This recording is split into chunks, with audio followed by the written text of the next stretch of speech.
Hello and welcome to Walsall United WFC.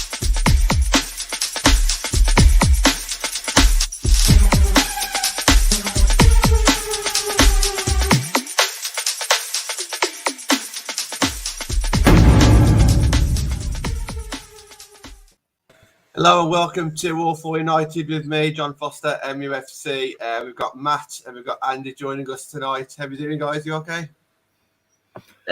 Not too bad. Yeah, I'm all right as well, John. This is our 2-for-1 therapy session. John's playing the therapist, so it should be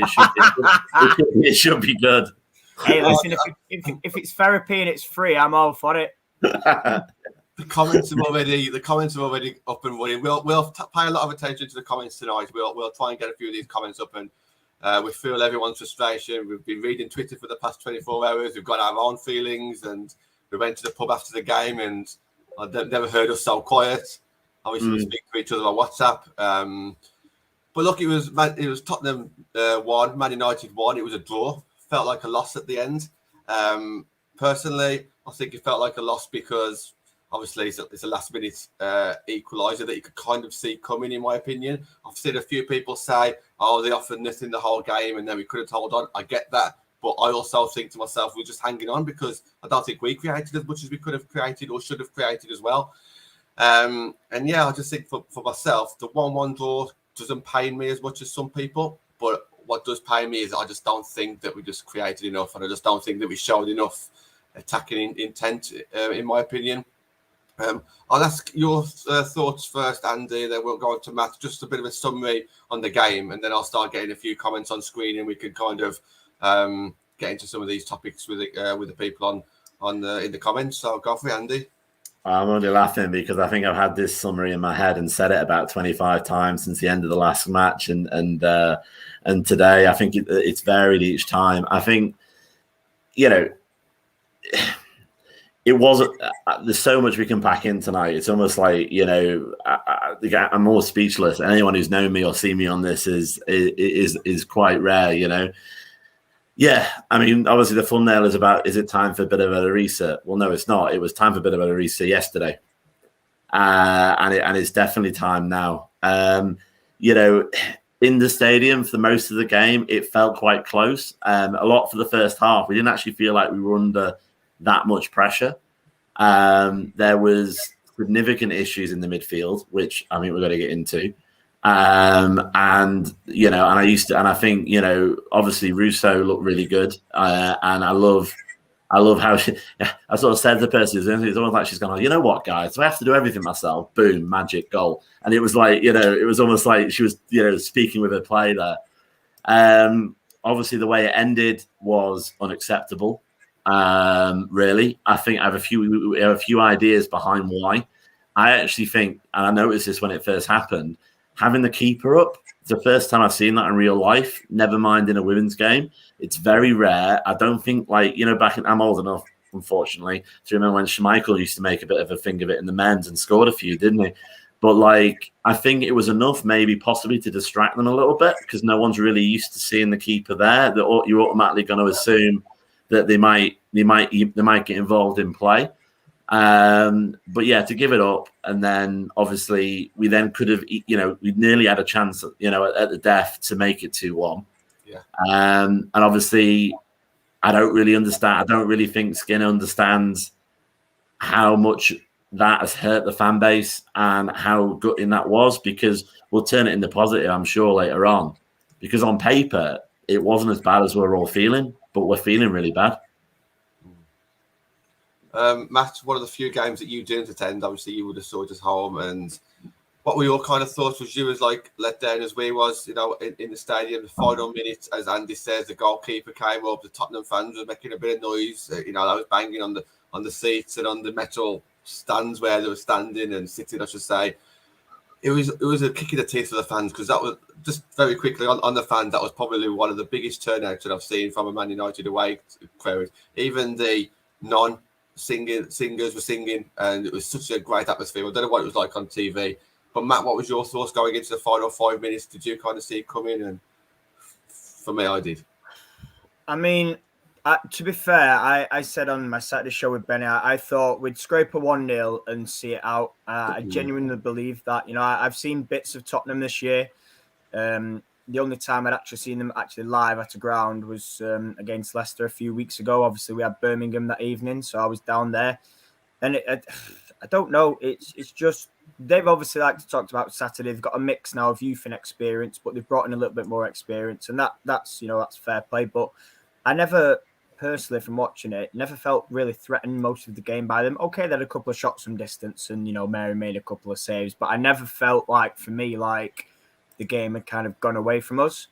So like you said, to sort of concede in the manner we did. I mean, listen, we can, obviously things have been said on Twitter, and obviously we've all in a couple of WhatsApp groups, and people were spending more time focusing on conceding the free kick, which, listen, that's it doesn't matter whether you concede a free kick, whether it's a free kick or not. If it's a free kick and it's been given, you defend it. I don't care if the referee's made a howler, you've still got to defend it. And the way in which we did defend it from a lofted long ball, it looked like, when I seen it on telly, I thought somebody did it in. I think what it done was everybody missed it and it went straight in. I believe they give the goal to that defender anyway. And that makes it even worse for me. The fact that I think it was Mannion first and then Maria, one of them or both of them, not one of them took charge and commanded that ball in the area. And yeah, just a kick in the teeth. I can imagine what it was like for you at home. For you there. For me at home, there's a couple of choice words that obviously can't be repeated in grounds by myself. But just to add to your point in the atmosphere, it sounded quality on TV. It really did. So that was a credit to you lot. Could hear it throughout 90 minutes. No problems there. So yeah, but I can't understand game management, and it's not even this year. I've questioned that in the past. So I don't know whether it's the players, whether it's the way we're setting up, the way we're playing. And I know we're going to sort of get in and out of that. And I'd written down some notes, but I just think the overall game we didn't break them down well enough. We didn't look to break them down. So yeah, that was it was a disappointing day, to be fair. Yeah, and I'm going to bring Marty's comment on screen, and we can go through this shortly, and we can all have our say on this. But yeah, I mean, look, when you step in a month's time, if we get a couple of wins and another draw or something like that, we'll look back and think, okay, a draw against Tottenham isn't the end of the world. We could still be in top three. We got to look at the bigger picture. But yesterday, it was just an opportunity to really just put a marker down for the rest of the season and to show teams that we haven't just won the teams at the bottom of the league. We've also winning everybody apart from Chelsea, which is fantastic. But yeah, we just didn't do that. And 1 minute earlier, if the whistle had blown up on the 93rd minute, we'd have been fine. We'd have been sitting there thinking, okay, not the best performance, but we got the win. Unfortunately, that goal was just crazy. And it's like Stu says there, player concentration, and I agree. But then I'm also thinking, like I say, we've talked about this previous seasons, and we've got different players. So for me, in a way, he's right, player concentration. But I'm questioning, how is it still happening with a different set of players? It's different defenders.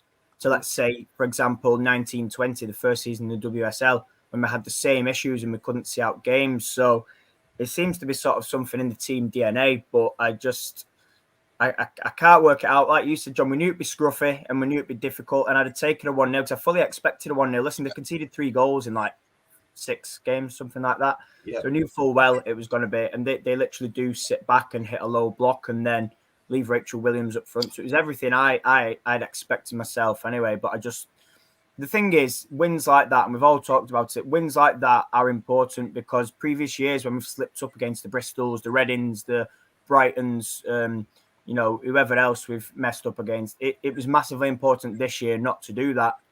And so far, it seems like we've sort of failed at the first hurdle by chucking away 2 stupid points against Tottenham. And listen, this isn't the first time because I still feel the Man City game at home was there for the taking, and I just, yeah, it's a bit of a weird one. Well, not even a weird one, to be honest. It's just getting a bit silly now that it's 2 opportunities and we've dropped, what's that now? 4 points extra. So it's the difference between top 3 and City catching us back up and getting players back and being 4th or 5th. Sorry, go on, Andy. No, I'm just listening, just building on your point, really. I think we'll probably, again, deep into it, but I think the only sort of shines of light was that listening to Mary's interview after the game and Russo, they aren't happy. And they weren't happy with the performance. Possibly a couple of coded statements in there to other members of the squad and possibly the manager. And I think especially Mary, you know, was basically saying, look, that's not Man United. And, you know, what does Man United mean? Well, Man United means quality. It means prestige. And it doesn't mean anything but giving 110% for the 90 minutes, really.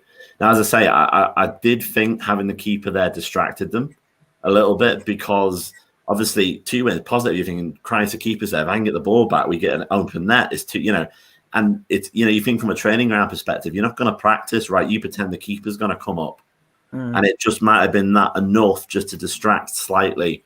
But again, not sort of, you know, not really good enough.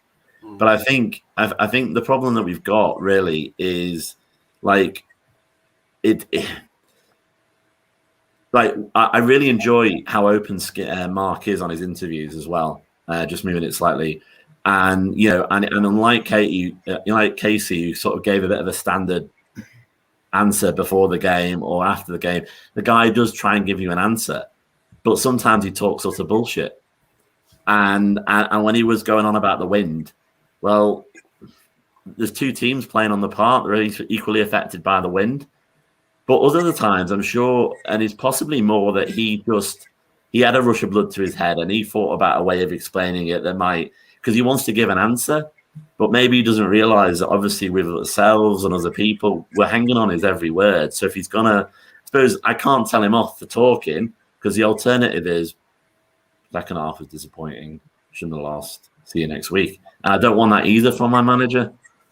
So it is a difficult one. If I can jump in there, because everyone knows on Twitter and YouTube, I like Skinner. I love the way he talks. I know a lot of people don't, but I don't care what he says because I love it. But obviously, we've got to get the results as well as, or else he's just going to look at an idiot, aren't you? So if Skinner's listening to me, I'll say carry on, say what I'm saying. I love it, but you got to get wins and you got to perform better. Matt, on the you mentioned physicality of Tottenham. I mentioned on the fans forum, I predicted Hayley Ladd would start instead of Balrisa. We'll talk about Balrisa now. But regarding Hayley Ladd, do you think she came in and changed things a little bit? I thought it was quite balanced, if I'm honest. I don't think she was perfect in there. You know, I think all the midfielders had a bit of an off day, really, when it comes to giving the ball away or being ineffective. But what I did see different was Hayley Ladd actually picking the ball up off the centre-backs and having space. Being able to pick a pass if there was a pass on. I think all 3 midfielders struggled to actually find a killer pass. And I know, you know, I think they've all come under criticism. Tooney got subbed off. I think Zella made some mistakes, and I think Hayley Ladd made some mistakes as well. But I did see a positive impact in Hayley Ladd playing because I think we was actually at least started a few attacks off. They just weren't actually getting there. I also like the way that it was going out wide a lot more. So the ball did go to Hansen on the right hand side a lot more, but still nothing really happened when we got to that position. And this is what I'm more disappointed about than anything. I'm not disappointed about the 1-1 because we're going to draw games that we've expected to win. This is going to happen over the course of the season. But I am disappointed in we just didn't get as many chances in and around the box that I think we should be creating. But I've spoken about a few different things there. Matt, do you want to talk a little bit about Hayley Ladd first? And then obviously we'll have to start talking about Balrisa, whether or not she should be playing as well. Yeah, listen, I don't think Hayley Ladd was our worst sort of midfielder on the pitch. I think she came in, to be fair, I think I'd probably have her down as the best one, personally, out of the 3 you mentioned, John. It's difficult because obviously, you know, you mentioned Ladd, and I sort of, what I talked about Benny Saturday was, for me, I'd probably be looking at Balrisa because you mentioned there, John, about getting forward and that link and sort of providing some options to attack. And I think for me, but Balrisa does that with her sort of a range of passing and her through balls and things like that. And I struggled to see how many chances and how that was created yesterday. I think we did struggle with that. But for me, Haley was probably one of the better players, along with Mary and Russo. I think they're possibly the only three that can come out with a little bit of credit. But yeah, I just think I don't know. Like, obviously, you mentioned Haley getting the ball from the back four and playing it through because she was capable. Should we only have one player on the pitch that is capable of that? In my view, no, because then you become over reliant. So then that asks the question. Like people have said, do you make changes? And if so, how many changes do you make? Because making changes is great, but if the system's still the same with players that don't know the system or don't understand their job of what's expected of them, which comes from management, then where'd you go? You could change as many players as you want, but if they're told a specific role and it's either not working or they're not sure on it, you're not going to see any change. And that's regardless of throwing names out there. You could take off your best players and still, but it's like I struggle with some of it because, like I say, for me, there shouldn't just be Haley Ladd capable of making them passes. We should have more than enough. And I think certainly in Tooney's case, I don't think we got her involved in the game very well. I think we could have done better on that. There was times when she sort of ended up going wide, and then that was just ineffective. And I just think, I think where's it gone there? Jockey mentions about Stanley. I'd have actually tried Fuso as a 10 and maybe brought her on instead of, sort of looking at that as that sort of substitution. People mention Stanley fourth, but I'm not convinced as sort of Stanley going forward as such. I think she does a good job, but just not in terms of what we want for going forward. And Tottenham were a team where we needed to go all out. We were talking days ago, me and Robert, about pace and power when attacking, and we've got two wide players that can do it that at the minute seem stifled because they come inside and then they kind of either stop and halt the run. There's like a reluctance to go one-on-one, or they're crowded out because there's no room. And I think those two players are best when they're driving at people and they're wide and they're an absolute nuisance. And at the minute, it's sort of like a killing of creativity for me. I just think that we need to go back to the drawing board on that. Because, listen, we've got the likes of Tooney, Alessia, who are clever in the middle. Borisa, if she eventually actually gets on the pitch. You mentioned Haley Ladd, John. We've got players that can unlock gaps, but we're not using the pitch. We're crowding and cramming everything into the middle. And I can't work out. Mark talked in his interview about being brave and doing them one-on-one battles and winning them, but he's not giving the players the scope to do it. You can't say, go and win your one-on-one battle when you've got four defenders and God knows how many midfielders in the central of the pitch and you're crowded out. And that's pretty much Tottenham's game plan. That's all they do, just pack out the middle, because they knew full well that we were going to play into the hands and what we're going to bring. So all you do is you pack out the middle, and that's what they did. And it's just, yeah, I don't know. It's one of them where you could sit and analyse many different things, couldn't you? We've not got the time, but I just think for me that's where we need to maybe have a look at things now going forward. Because like I say, and I briefly mentioned it before I went on air, which we can get onto, and I'll let you speak on it. But getting aggressive and nasty, he mentioned, Mark, and he was very animated in his interview. How many times have we talked about getting aggressive and nasty, and we still don't see it? So it's kind of like, I don't know, where'd you go? But I'll let one of you jump on that. Andy, just give me 2 seconds because there's so many comments that I've missed, and unfortunately, I'll try and get every comment on screen. Sorry, but they're flying by, and there's so much I want to talk about. Just this one on screen about Skinner and his comments afterwards. I think the one thing that I would defend, because I can't remember all of it, is where people like the fans were taking the mick about where he says in control, but then also he wanted us to be more control. So he was kind of thinking himself, contradicting himself. I think what he meant there, by looking at the stats, and Connor can back me up on this one, we do have a lot of control of the ball. It's just we just don't do anything with it, and that's kind of what Skinner was saying. We had control, but we need to do more when we've got control, and I'm fully behind that because we don't seem to be doing anything when we do have the ball. And I know it's the style of play that he's going to bring in, and I don't want to talk about this just yet. But I want to talk about Borisa, but that's the kind of thing that comes to my head when it's okay having control of the ball, which is great because possession-based, we do have a lot of the ball, and I know Connor's got some good stats. Maybe we can do that on the Friday Night Fan Forum, Connor, and talk about that. Because we do have control of the ball, but it's okay having control if we're not actually moving forward or creating those chances. So I think that's from there. And Connor just says that he didn't see. Connor was standing next to me on the ground, but I think what me and Connor was saying is different here. I saw Ladd collect the ball a lot more than some of the other midfielders have done it, but there's still opportunities where she could have done it even more. Let's talk about Boris, Randy.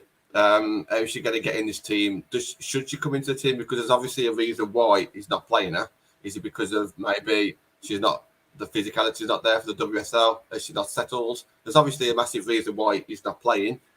She's not playing, but I don't know what that is. But what are your thoughts on this, Andy? And I'll touch briefly on what was being said before. I think the problem that we've got is that we can't transition from defence to attack. We haven't worked out exactly how we're going to get the ball from the defence to basically an attacking position. We've tried this weird ticky-tacky, you've got to go past 5 people sort of from the top left to top right of the pitch. We've tried a few, different things like that. We've tried kicking it backwards. I suppose one thing about the distribution that has got a lot better is that we are better than what we were last season when it goes back to Mary. I'm only having a slight heart flutter rather than a heart attack when it goes back to Mary. And again, to be kicked forward, because 99 times out of 100, she's getting a distribution right, and she isn't actually just kicking it to Rose Ed or God knows where or slicing it. Regarding Bo Risa, we had a problem in midfield for a long, long time. I'm not going to name the player, but there's a particular player there for some reason that is undroppable. And I don't really understand why. I've seen them myself walking some of the game yesterday, and that's unacceptable. I've seen certain things go off and go wrong when they've got involved and they've struggled to transition. But I've also seen the player ready to pass it forward and nobody's there to support her. So then she goes backwards. So that is one thing. I think if Mark really wants to focus on the team, he's going to have to make some, on paper, quite big decisions. And one of them is to play Bo Risa and leave this other player. And I'm not going to name her because it's a match reaction. Everybody in this that's watching this knows exactly who I'm talking about. And they have to go on the bench for a bit for 2 reasons. Bo Risa is a Norwegian international with a lot of technical skill. If she doesn't play, she will leave, Mark. End of conversation. That's what football players do when you don't play them. It's not FIFA. You can't put it on in the drawer and nothing happens. On that one, Andy, and you're absolutely right. Yes, she will leave, but it doesn't matter because they're not playing anyway. So that doesn't bother United as such. I mean, it bothers us fans who want to see her play, but it won't bother Mark because he's not playing them anyway. I'm not saying that's right or wrong. I'm just saying it bothers us. Yeah, no, true. So I'm not sure. I'm struggling to find the reason behind the fact that he just doesn't want to move somebody on paper that would get him a lot of problems if he dropped that particular player. I think, to be honest, he could have easily played her, undercover, for want of a better word, yesterday because Jackie was injured, and I don't really understand.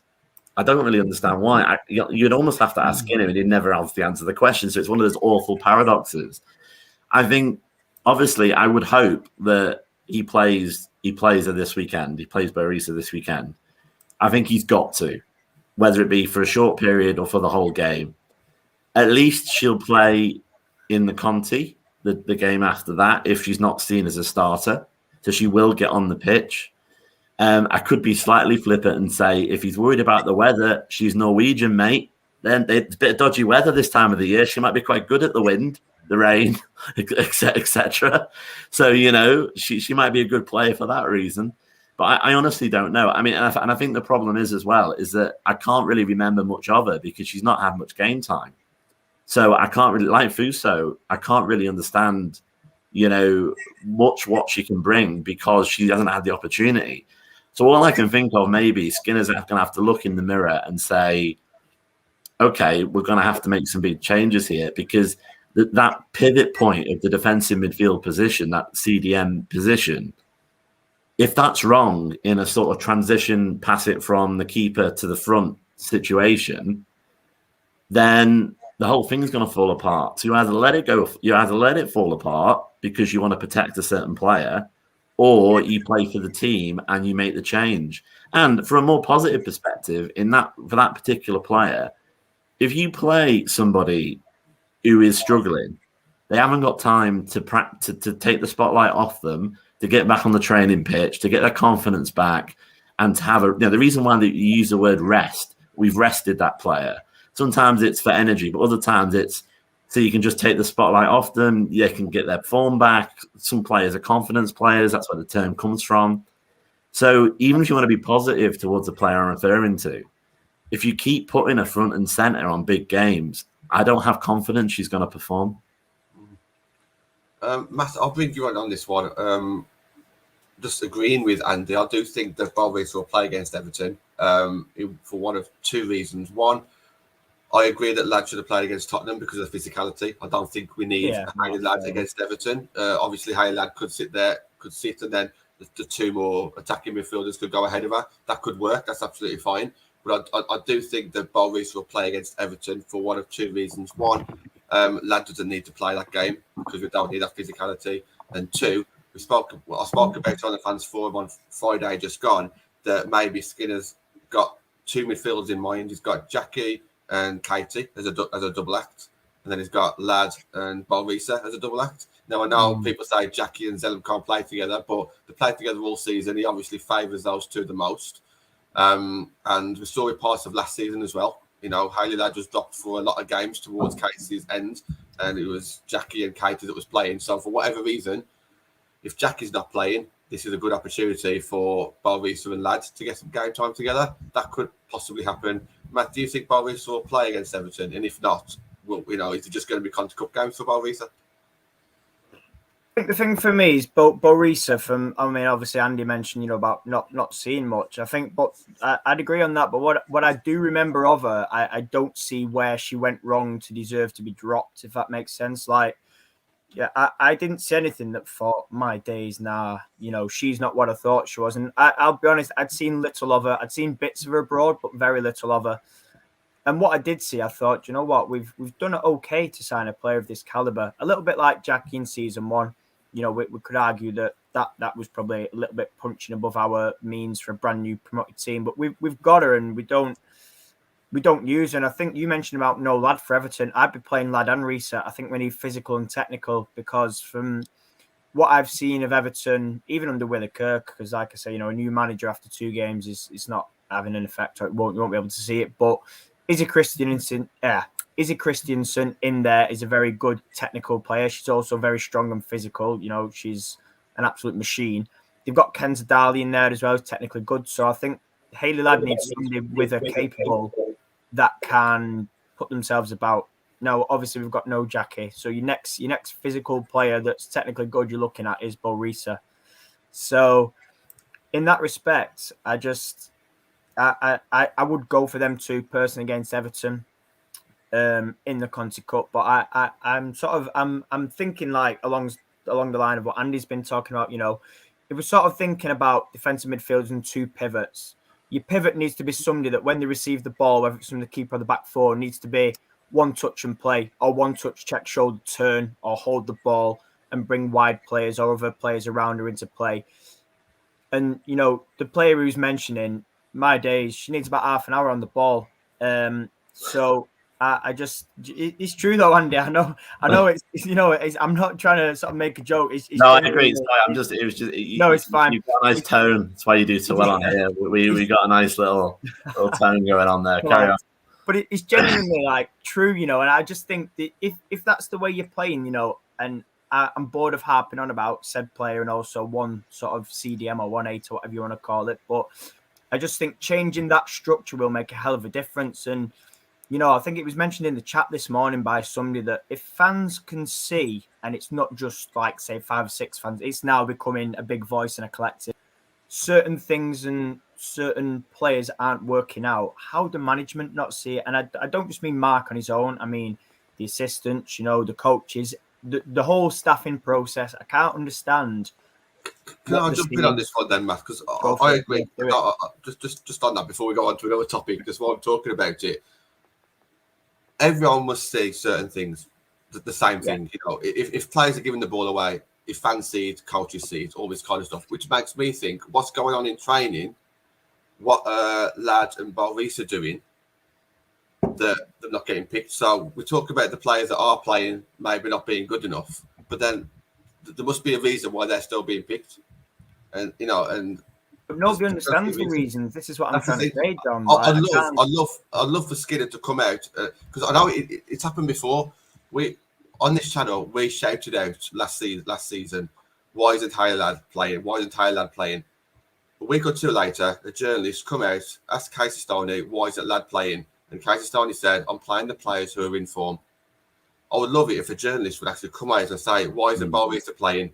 And then we can know. But until Skinner defends himself, we don't know the reason why. Well, I was massive behind the scenes, but we don't know. Because we're both jumping on this. If I can jump in. No, I was just going to very quickly, Andy. I was just going to say, do you genuinely think, John, that he would come out and defend himself? Because I don't think he'll come out and explain his reasons why. I think he'll just say it's my choice. He doesn't need to justify anything. I just think it would just help us understand his reasons behind it. Because at the moment, we don't know, do we? Because we all criticise the players who are playing. We've got these other players that could play, but he's obviously not choosing them for a reason. But we don't know what that reason is because we don't know what goes on through his mind, and we don't know what goes on in training. So we only see the 90 minutes on the pitch. And it's just frustrating that as a group of fans, we want to defend our players, we want to defend our manager. But obviously, we said it with Casey before when Hayley Ladd wasn't playing, why aren't you playing our best CDM? But obviously, until it gets spoken about, we just don't know, do we? Go on, Andy, you jump in on that one, mate. Mate, to be honest, right, I think it's by basic psychology. If you're upset as a fan, you don't want to see your manager being dead happy, and he wasn't dead happy. And to be honest, if I'm proper analysing myself with my little therapist, John Foster here, then I'm thinking it's a silly, stupid win comment about nasty and the contradiction. I probably would have said, well, you know what, he was as unhappy as we were. But to be honest, and then he started going on about zone 14. But which I think isn't that going to be the new London Underground anyway? But then thinking about it, this is a problem. As I said, what do we want from a manager? Do we want to hear literally nothing, or do we want to have to try and filter some of his waffle and get to the actual sort of explanation in between it? I think to be honest, something you mentioned before about the wingers. We used to go a lot out wide and bring it forward. Now we seem to like the idea of literally almost slowly taking it from one sideline to the other. And because of the problem that we've got in midfield, we're making that mistake, and then we're suddenly having to backtrack and reset up. And I mean, it's one of those, really. I think, we have got some great players. We've got some fantastic players. And don't get me wrong, I'm not wearing this because I look good in red. I actually am passionate, and I will be passionate about the team, whatever they're happening. I think, Mark talks about the red wave, the all this kind of business, and the fans being really passionate, and the noise and all this kind of stuff. That noise is generated because we care about the players, and we care about the club, and we care about the manager. It's not like turning a switch on and off. So all I would say to Mark is, we're going to be behind you, but we are going to hold you to account, because that's what fans of football clubs that actually care about what happens on the pitch and all that kind of stuff does.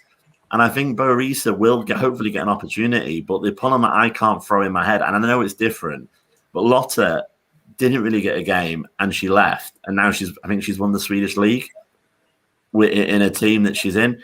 And I can just, I don't know, we've got a lot, we're getting up that level now. We've kind of got 1 foot in Champions League, 1 foot out, where we're just about attracting players that maybe can't get game time in the bigger clubs, but we're a bit better, for want of a better word, than players that would normally not look at us, look at people in the top half of the WSL. So it could go either way. And I'm just hoping for a reaction this weekend. And if it does go wrong, obviously we're going to still support the manager. But don't talk about the wind, the rain, the moisture, the zuzu dada. Don't talk crap. Just cut that bit out and just focus on the main point of the interview. When you're interviewed in the media. I think just to follow on from that, John, I think what it is, and not necessarily, well, obviously the wording. But I think what the difference, if you listen to all his interviews, it's the same tone of voice. And I don't think that does any favors because people overanalyze the words. It comes across like it's always happy. And I don't know. Like, you listen to Casey, and you knew full well as a fan when Casey was peed off because she was kind of dead, not aggressive, but like the way she spoke, it was like very down and downbeat. And you knew she was on a mad one. And you knew when she was absolutely bouncing off the walls, she was like, quite, I don't know what's the word, different tone anyway. We'll go with that. But I sometimes wonder with Mark, like I say, Andy mentioned the wind. But I just think, yesterday there was more of this and it was very animated with hands. And I just think the tone didn't change. If you peed off and, you could tell Mary Earps was peed off. I could tell by Mary's body language in the first few words that she was fuming over yesterday. And it's how it comes across. And I think fans react to that more because that showed me that she cared. And I'm not saying that Mark doesn't care, but the way it comes across may be that it doesn't, to then go on, like Andy said, and sort of waffling about a few other things. But I don't know if any of you want to jump on that, and then I'll come to Stuart's comment about favourites. But I just think for me, like I say, I don't think the tone helped. Not saying I don't want to hear him be dead downbeat and miserable, but it just maybe feel the emotion a bit more rather than feel the, we were great today and it was great, but this didn't work and that didn't work and I've not changed my tone and I'm going to keep waffling despite mentioning positives and negatives, and it's just like, whoa, do you know what I mean? Yeah, I don't know if I agree or disagree or what I'm going to say. That's fine. Do whatever, John. No, the thing is, I've spotted this obviously from day one, and I know because I sent you a voice note in the Orphan United, the original WhatsApp group that we've got with just me, you, Nat, and Ben.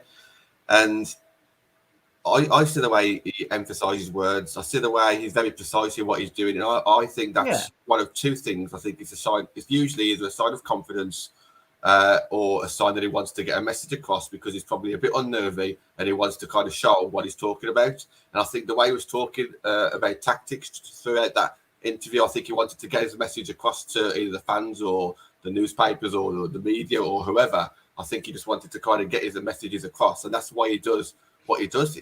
He's just so animated. Tone of voice, yeah, I agree. And he was waving his hands around. I think that's just the way he is. And I don't think that's going to really change. I know what you're going to say. I agree with what you said. If his tone was different, then it does come.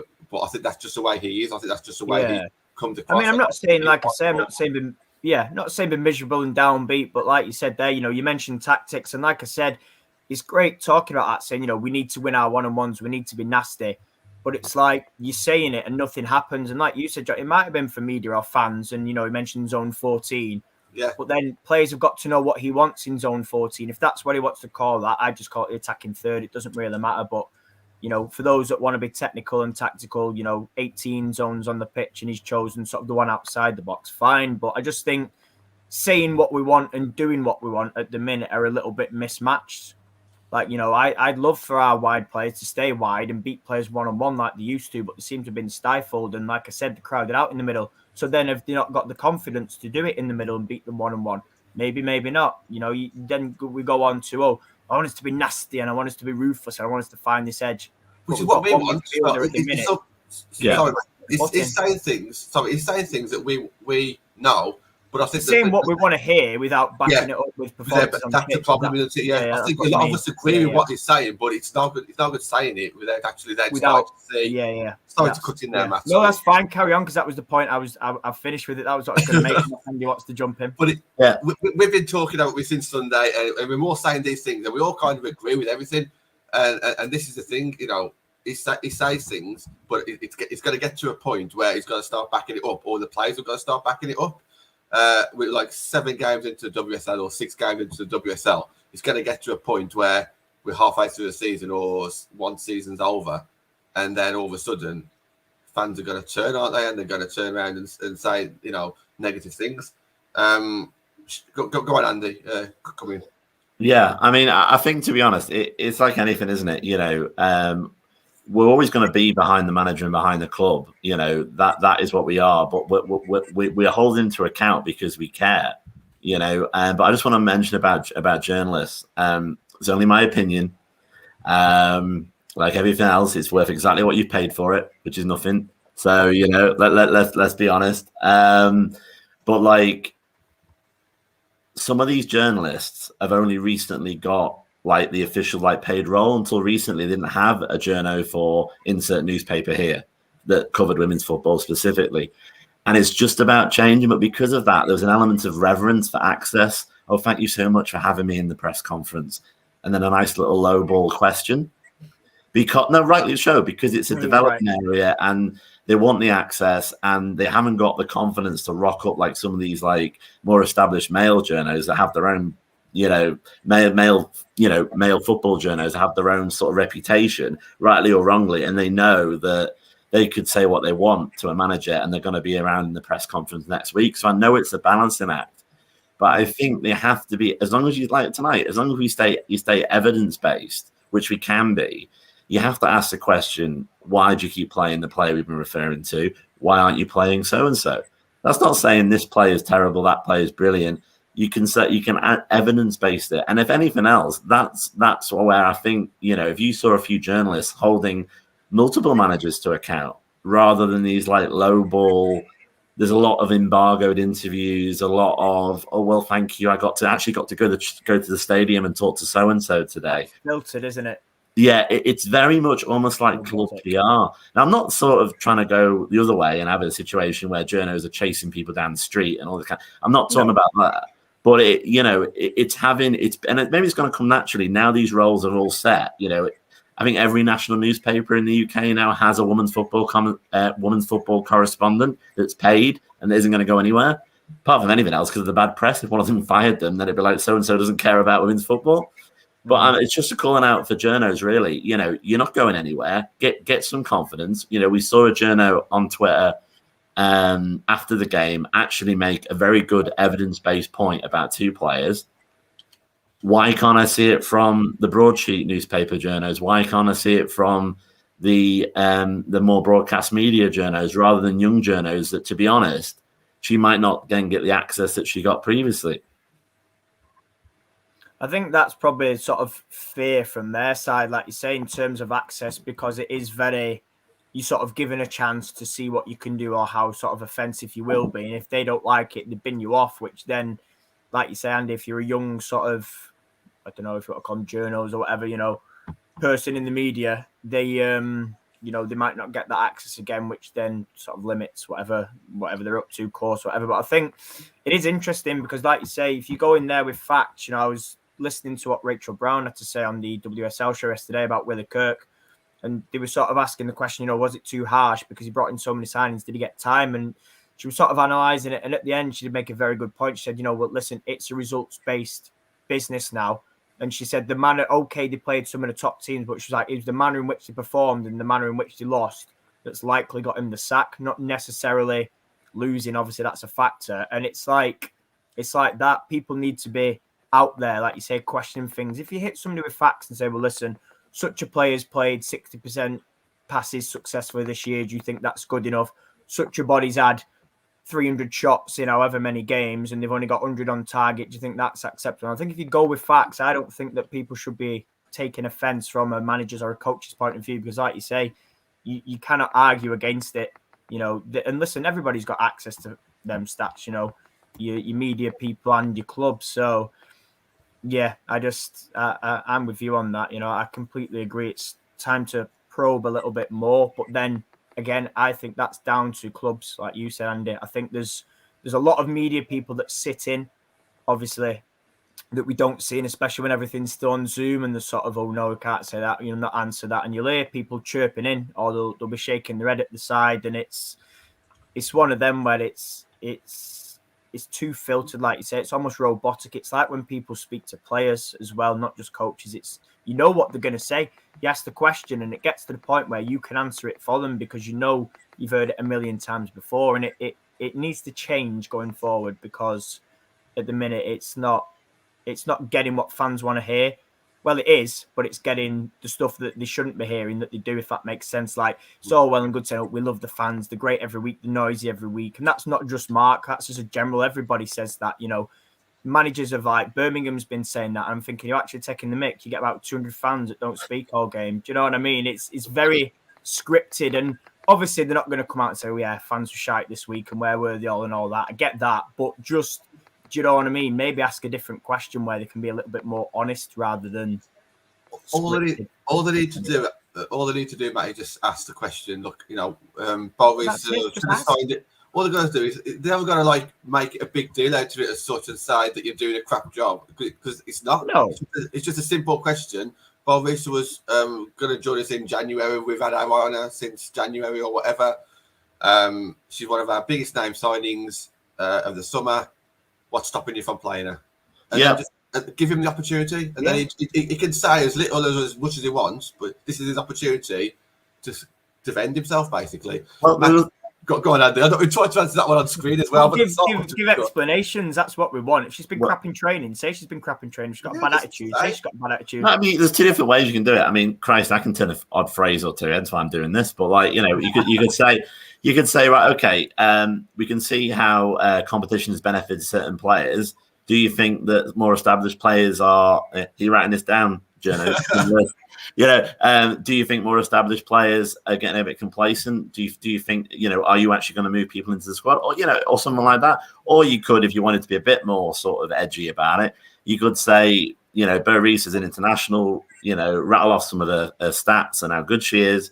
Do you think she's going to be happy on the bench, or is she happy on the bench at the moment? Now you probably still get a sort of, well, we're all a team and we all focus on the same goal of peace, love, and rock and roll, or whatever. Sounds like an Osborne speech. But it's just you know that you're being held. You know that you're being held into account. And to be honest, we will. I promise we will go positive at some point before the end of the show. But one of the things that I would say, and I think this is true, and I die on this hill, we're probably reacting too negatively to the draw, and he's reacting too positively. In the middle, there's something. In the middle is probably the truth. And he said that after one of his interviews, and he got criticised for saying it 2 or 3 weeks ago, saying that we're either up here emotionally or down here emotionally. You want a steady thing, but fans never give steady things. I mean, I agree, Andy. I think we are reacting as a fan base too bad of a draw. But for me, it's not the draw; it's the performance. I think we need to be doing that. I don't want to keep on going off our ground. Matt, do you want to answer that one on screen? It's been up for 10 minutes. Sorry, Stuart. Yeah, we've been focusing on it. I think, favourite players.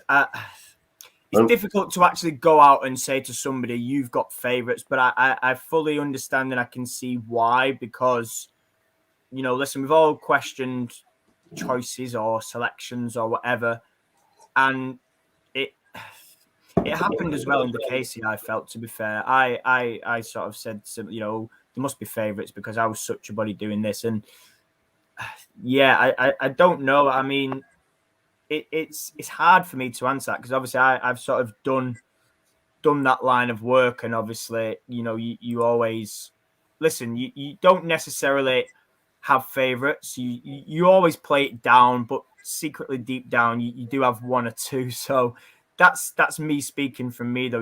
You always go out, oh no, I've no favourites, but you definitely do have one or two, because at the end of the day, let's use Alessia, for example. You've got somebody like her dragging us through games at the minute. She's going to be a favourite, isn't she? On the slide, they're not going to come out, coaching staff, and admit it, but, she would be. But I think the way this kind of plays out is it appears that players that people don't think are pulling the weight are performing very well are deemed his favourites because they are deemed undroppable.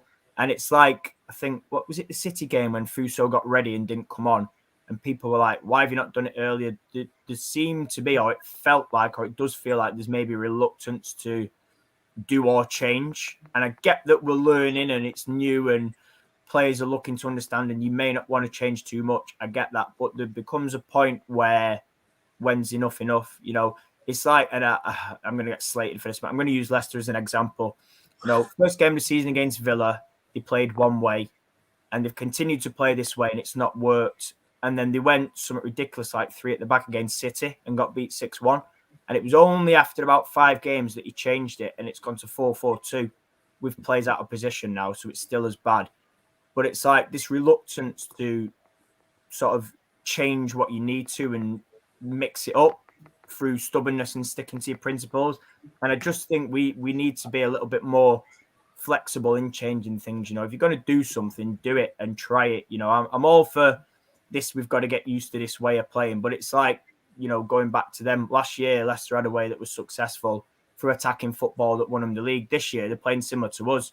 There's a lot of backwards and sideways and slow build-up play, and it's all, and it's difficult because you talk about there, John, he's probably viewing it as a good away point, and we're viewing it as not a shit show, but you know what I mean? Not ideal. And I just think it's that mismatch. Fans are always going to have high expectations, and I think we got that from probably Casey because she had high expectations. I think I was probably bred into fans, and I just think that letting expectations slip against the team that, okay, they're improved, we still as fans view as lower than us and worse than us, and a team that we, in our minds, expect to beat. And nobody goes out there chuffed with a draw, absolutely not. But I just think there is a mismatch in expectations, and I don't know whether that stems from the club in general and discontent with owners. There's just a viewed, for me, lack of ambition. It's like all this bit about backing him. Are we going to back him in January? Does it feel like? Do I feel confident in myself that they're going to chuck some money and we're going to turn this around and we're really going to, look for this striker that we need, a couple of other players, and really push ahead for that top three? I'm not so confident in it. So this is why people get aggy on expectation, because ours is here and it feels like the club's about there. Yeah. Let me in, Matt. Let me just give me 2 seconds, Andy, because sorry, I've gone off on one. That was great. Just you've broken John. No. It's not the first time. Trigger me. No. 3 things. I don't think I remember. Sorry. First one, just on Stuart's point that you mentioned as well. I do think he has favourites. Yeah. But why are they his favourites? I think it's because he thinks one. I think one, because he can rely on them, and 2, they probably play the way he wants them to play the best, which is kind of worrying in some way, because I don't really see playing wise what we're doing apart from holding the possession that's actually better than maybe Bolvisa can do. But again, we've had this debate on why Bolvisa's playing or why he's not playing. So the likes of Lucy Stan, she's played a lot of games for us this season, and I'm not knocking it. I think she's played well, and I think she deserves to be in that starting 11 because she's showed that she's been okay this season. Is that because she's played with him before? Possibly.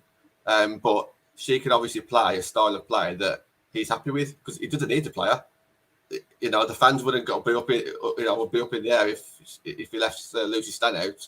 So he's choosing to play for whatever reason. But it's better players that are getting left out that gets people's back up, I think. Well, this is the thing. So why is Lucy?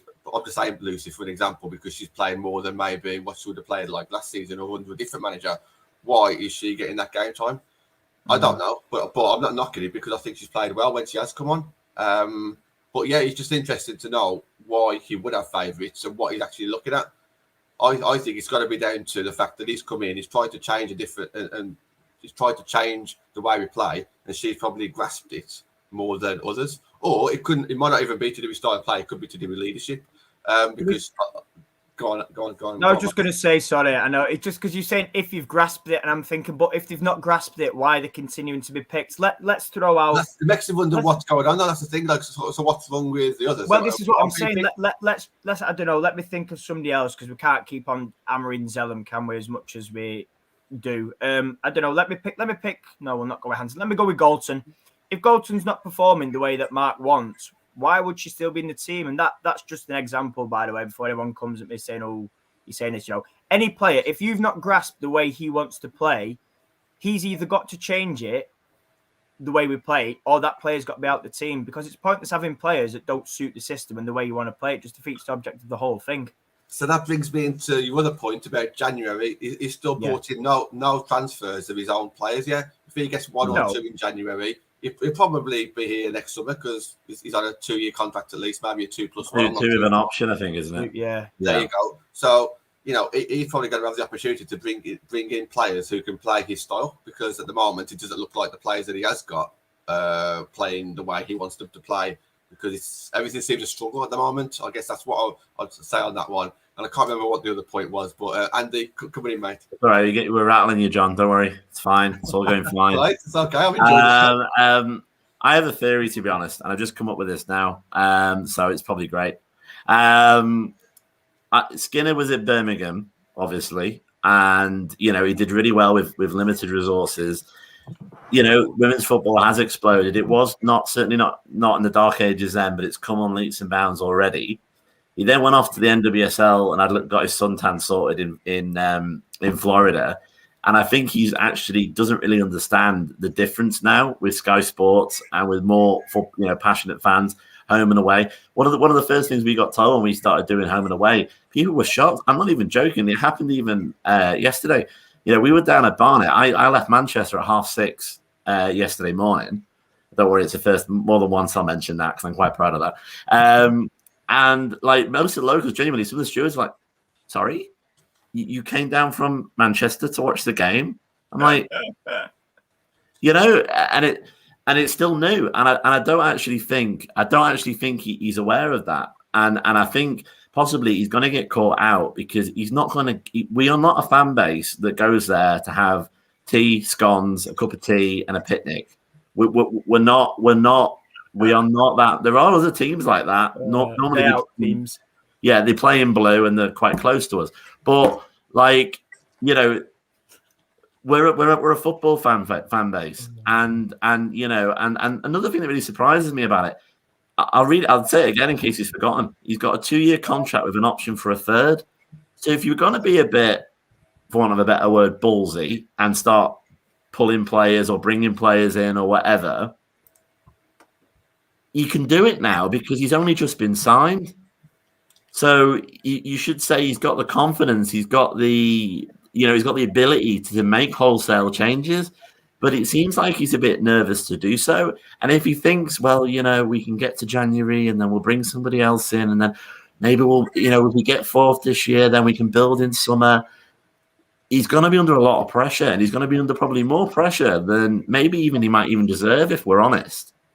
But that's something that he's going to have to wake up and realize quite quickly. But as I say, we will end on a positive, I promise, because I have got some positives in my head. I honestly think that he doesn't realize what he's got with us, and hopefully when he does, he's going to use that fuel to make the changes that we all want for the club to move forward. Matt, do you want to start off? Just obviously talk about like our league position, then obviously where that kind of leads us. Obviously we'll just kind of develop that a little bit. We want to talk a little bit, obviously, about Russo. I know that we've kind of touched on it in the comments, and she has played really well. My player of the match, but also Mary Earps, I thought had a cracking game. I don't know what happened with that last goal. I haven't watched it back. I can't watch it. Whenever we lose a game, I can't dissect it like some fans do and say this player should have been there. I don't care. I just don't watch it at all. That's just me. So I haven't seen the goal back, and I don't really care. But I thought Mary Earps had a cracking game. I can't watch it. It just makes me, yeah. But I'm the opposite. Me, even anything, I'll just watch back and analyze. But I think, yeah, just to touch on your goal, I think Mary expected somebody to take charge, and to be fair, they should have done. But I think, yeah, to touch on the table and going forward, obviously now we're down in 5th because Brighton continuing their phenomenal run. No surprise because listen, they've always been a decent outfit and well organised. But yeah, obviously we play Everton next. And then, yeah, I think, hopefully that's everybody's ground where we love to just banter them and wind them up. And it's a tip, but we still enjoy winding them up. I know Andy's got a favourite song for their centre half that he absolutely loves and can't get out of his head. Because you started it. It's always me, innit? No, it's all good. But yeah, so I just think, let's go there and get 3 points. Arsenal's the one where, I mean, anything could happen. If you want positive, John, I'd love to say, I'd love to put thoughts out of a win, but listen, a positive would be to win Everton, Brighton, and Villa, as we should do, and then what happens to Arsenal? Whatever happens to Arsenal, they're a better team than us. Yeah, absolutely. I think, in terms of sort of Everton, Villa, and Brighton, was it? Yeah, I think we really do need to. The pressure is on for me anyway to pick up 9 points there.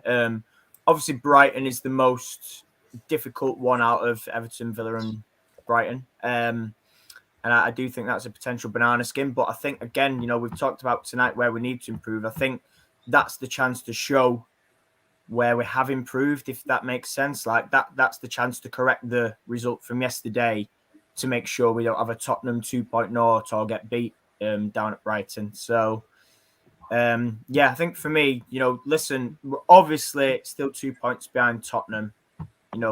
We can close that gap with those 9 points. Tottenham will come up against bigger tests, as will Brighton. In fact, I think Tottenham play Arsenal anyway, don't they? Is that this weekend or next weekend? Yeah, I think so. Yeah, winning football weekend, isn't it? Arsenal will likely, in my view, win that. Whether they annihilate them like they did in the Cup, who knows? But it just shows that they can be got at. So, yeah, I just think the only thing we need to be careful of now is that other teams are creeping up there. You know, I'm looking at sort of the likes of City, who will be getting players back that are still, despite their injuries, which isn't an excuse, are still winning. So we need to just be careful on that. But I think, like, you know, again, I harp on about WSL show because I love listening to what they have to say. But they were saying, you know, Hope Powell had ambitions of Brighton being in the Champions League in 7 years. And, you know, we've got ambitions ourselves, obviously quicker than 7 years. So we really need to now be starting to just get the tables turned. And listen, this is a good chance this season with obviously City being in the position they're in. You know, between ourselves, Brighton and Tottenham at the minute going for it, we really need to step it up. And I really hope, you know, John, you mentioned about he's not brought in new signings. I really hope January onwards we can kick on, because in previous seasons we've gone backwards maybe, or we've not been great anyway. Maybe backwards is a little bit harsh, but we need to correct that going forward. So there's still time to build and there's still things that we need to put in place, but it's not a massive disaster yet. So we're lucky we're early on. Yeah, and I'll just do my. I promise it will be positive. You're ready. You're ready. It's going to be good. First of all, public service announcement, Mark. Just let you know, the weather on Sunday is going to be 10-mile-an-hour wind, apparently, and basically 9% chance of rain. Just so you can practice. Just so you know what level of wind you're going into. How's they going to practice playing against wind? And they just had curiosity. How do you see that? You put a load of fans in, right? You do like the proper no. Just so he can psychologically prepare himself for the weather he's going to get. No, right? Okay, low positives. Look at the table, right? If you think of it that we were always going to get third, almost think of it as like the only place there. And we are, you know, Tottenham's third on 13 points. Brighton is fourth on 12 points. We're on 11. We've both got to play both. We've got to play Brighton twice and Tottenham again this season. So if you try and look at it like that. If you try and look at it like that, we are in contention for what we actually need, which is Champions League and the third spot. I don't think that he will. He's completely tone deaf at what happened, and I think we would hopefully get a response this weekend. I think Everton have even less confidence than we do, and I think we've always played well against them. And I think that we can win against Everton, and I actually believe we will win against Everton. And if we win against Everton, maybe we get a run against City. Then suddenly we've actually technically, you think of the run of games we started talking about on Friday. You've got obviously Tottenham. We've just had Everton, City, and then Arsenal. We'd be going into the Arsenal game without a loss in that run of games technically. And if you'd sort of said a week before that, I'll tell you what, would you like a couple of wins and a draw before Arsenal, you would have gone, yeah, it would have been good. Actually, we'll be quite bouncing, wouldn't we? Apart from, what's going on, obviously we're not tonight. But yeah, positives, we're very much in contention of what we need. Once we get the Champions League place, and I do think it's a when, once we get the Champions League place, it will keep the bigger players from leaving. It will attract other players. It will make other players, bring their game up a little bit, and we'll be fine. And I suppose the only final other positive I could mention is... God, here we go. He's lost it. As this little cup says, life's a glitch. Let's be honest. Let's remember. You might be crossing out that G and replacing it with a B soon, Andy, the way the season could end up. But yeah. It can just be a little blip. Let's go into Everton and let's beat them. Without long ball on it, though, if it's going to be windy. Can't be playing them daft balls over. I just told you it's 10 mile an hour. That ain't windy. John, die this week. You know what Willie Kirk's like? He's probably got something installed in the roof, like Vic said, some sort of wind machine, or there'll be like a mole popping up and just pinging the ball somewhere else. It's not Willie Kirk, though. Anyway, it's Jean-Luc, whatever his name is now, isn't it? He's French. You can't trust them either, so, they're always bad. But anyway. On that bombshell, remember the positive. No, we are right. Yeah, we have been going for half an hour. So much to talk about because the fans are so passionate after that game. It's only because we've got high standards, isn't it? It's as simple as that. We want top 3. We want to see exciting football. Even a win won't keep us happy. We want to win. We want to win good. We want to win 5, 6, 7-0. That's just what we want, isn't it? And until we get into that, into the habit then and start winning some trophy, then we'll always have criticisms. Matt, just give a bit of a rundown for the rest of the week then, please, on All For United WFC. Yeah, tune in tomorrow and that's it. No, yeah, literally, no. I will be nice and plug your other shows as well for you. Tomorrow, myself and Natalie have got another footballing guest on. We're not doing too bad with these now, getting a bit of rhythm. Ella Rutherford, formerly of Bristol City. That's where she played WSL anyway. Obviously Millwall, Palace, Leicester, and now at Charlton, and in England under 23 international. She's joining us tomorrow, so we're going to chat a bit of everything, bit of her career. She wants to talk about sort of stuff that she does away from the pitch, so that'll be on the agenda as well. The ever-improving championship, obviously Charlton now being backed by the men's side and going full-time, we'll discuss that. So yeah, that'll be a really good show. That's actually going to be live as well. She's agreed to come on live, so be nice in the comments if you're tuning in, is all I'll say. Now, to be fair, you're usually all absolutely fine. But yes, like I say, join us tomorrow, myself and Natalie, 7 p.m. live. Thursday. Yep, you've got Susie Rack, haven't you? You're talking about players sort of out of contract, and things like that. Friday Fans Forum, Saturday me and Ben, and Sunday is Walton Hall Park. So hopefully there'll be a little bit of videos and content to come out as well. But yeah, another good week, John. But yeah, I'm buzzing for tomorrow, me. I literally, shout out to Natalie. I did tweet her before actually for saying, thanks for organising it, because we had a conversation and we tried to get in contact through the club, and the club was just not great. So we went direct and it's worked. So buzzing for that one. So yeah, really happy. I've been watching Ella myself since the Millwall days. Really great, sort of positive, energetic person. So yeah, be a good show. And obviously it's not often you can talk to somebody that's involved in the international setup as well. So yeah, happy days. So come and get involved tomorrow. Come and ask questions. If you've got questions that you want to ask, by all means. I think another one that was asked actually was people wanted to hear a little bit about training routines. That was something I've been asked about. So we'll throw that in there as well. And just, day-to-day life of training as a professional footballer. So yeah, good times. Yeah, it's great to see so many footballers of all different tiers coming on as well, isn't it? So it was great, yeah. Really enjoyed the show tonight. We had 30 people watching consistently through that show. So fantastic to see. Andy, thank you for stepping in place of Nat and Ben. Really appreciate that. Thank you very much. It was good to do it. I enjoyed it. I think it was needed, to be honest, to get me ready for the weekend. Get it out your system. Yeah, I don't know if I feel better or worse after this show, but John, you just come across the same, pal. You're always just just you. It's great. Not under me. Yeah, no, absolutely. Andy, I'll see you Friday night. Matt, I'm definitely going to tune in tomorrow. I'll watch that one. And thank you to everybody for watching. And see you very soon.